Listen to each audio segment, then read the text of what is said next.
30 ildən çoxdur Azərbaycan üçün kör olan gözlər Vardanyana görə açıldı. Əsl üzü ifşa edilən rəsmilər. Avropa Parlamenti növbəti dəfə Azərbaycana qarşı nifrət və qərəzini nümayiş etdirdi. Qurum ötən gün qəbul elədiyi kağız parçası ilə bir daha Azərbaycana qarşı bitib tükənməyən nifrətini nümayiş etdirmiş olub.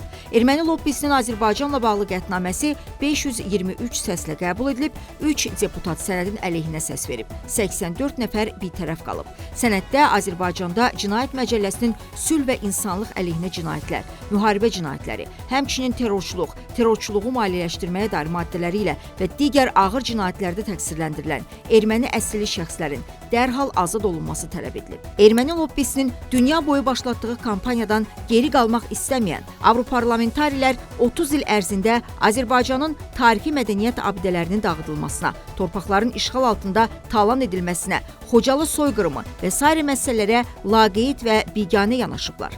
Əvvəla həbs olunan ermənilər Azərbaycana qarşı cinayət törətdiklərinə görə həbs ediliblər. Onlar cinayətkardılar. Yəni Azərbaycanda hərbi əsir yoxdur. Erməni lobbisindən yemlənən Avroparlamentarilərin riyakarlığı o həddə çatıb ki, məhkəmə prosesi gedə-gedə Azərbaycana qarşı qətnamə qəbul edirlər. Nə məhkəmə prosesində adları keçən şəxslərin ifadələri nəzərə alınır, nə də onlara yaradılan şəraitdən bəhs edilir. Bir sözlə, məhkəmənin nəticəsi gözlənilmir. Bu isə onların Azərbaycana təzyiq elədiyinin göstəricisi hesab edilə bilər. Ağır cinayətlərdə təqsirləndirilən Ruben Vardanyanın barəsində cinayət işi üzrə məhkəmə prosesində Qarabağda yaşayan erməni əsilli şəxs Hayrapetyan Kamo Eduardoviç şahid qismində ifadə verərkən deyib ki, onun maliyyələşdirməsi nəticəsində Xankəndi ətrafında 2, Əsgəranda isə 1 ədəd olmaqla ümumilikdə 3 hərbi anbar yaradılıb. Əlavə edib ki, Vardanyan tərəfindən bütün erməni sakinlərin silahlanaraq Azərbaycanlılara qarşı vuruşması təbliğ edilib.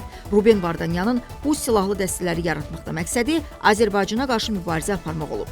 Digər təqsirləndirilən şəxs Arkadi Qukasyan qanunsuz hərəkətləri qınadığını vurğulayaraq bildirib. Mənim fikrimcə, qadını, uşağı və ya ağıl insanı öldürən şəxs insan deyil, söhbət onun milliyyətindən getmir. O, Qarabağda məktəbdə rus dilində oxuduğunu, lakin erməni məktəblərinin Azərbaycan və rus dilli məktəblərdən sadəcə daha çox olduğunu deyib. Qukasyan etiraf edib ki, Qarabağda erməni dili ilə bağlı heç bir problem olmayıb. Göründüyü kimi, Avroparlamentarilər nəinki məhkəmə qətnaməsini gözləmir, prosesdə ifadə verən şahidlərin etiraflarına da diqqət yetirmirlər. Onların Avropa daxilində problemləri həll etmək əvəzinə digər ölkələrin daxili işlərinə qarışmaları artıq adət halına alıb. Halbuki, təşkilatın özünün daxilində korrupsiya və rüşvət qalmaqalları ara vermir. Dünyanın bir çox ölkələrində baş verən hadisələrlə bağlı qərəzli qətnamələr qəbul edən, başqalarına demokratiya dərsi verən Avropalı parlamentarilərin böyük texnologiya şirkətindən rüşvət alması ilə bağlı saysız hesabsız materiallardan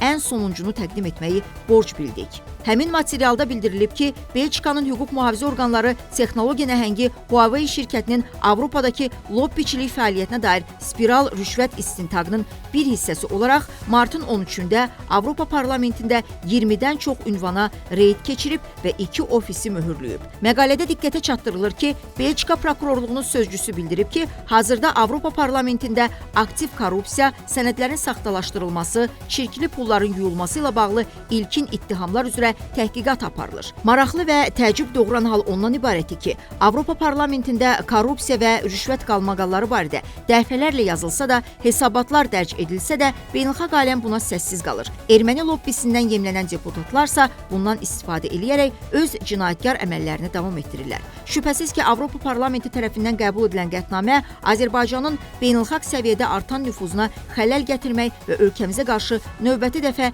təzyiq nümayiş elətdirmək cəhdidir. Əvvəlkilər kimi bu dəfəki qətnamə də kağız parçasıdır və heç bir hüquqi qüvvəsi yoxdur.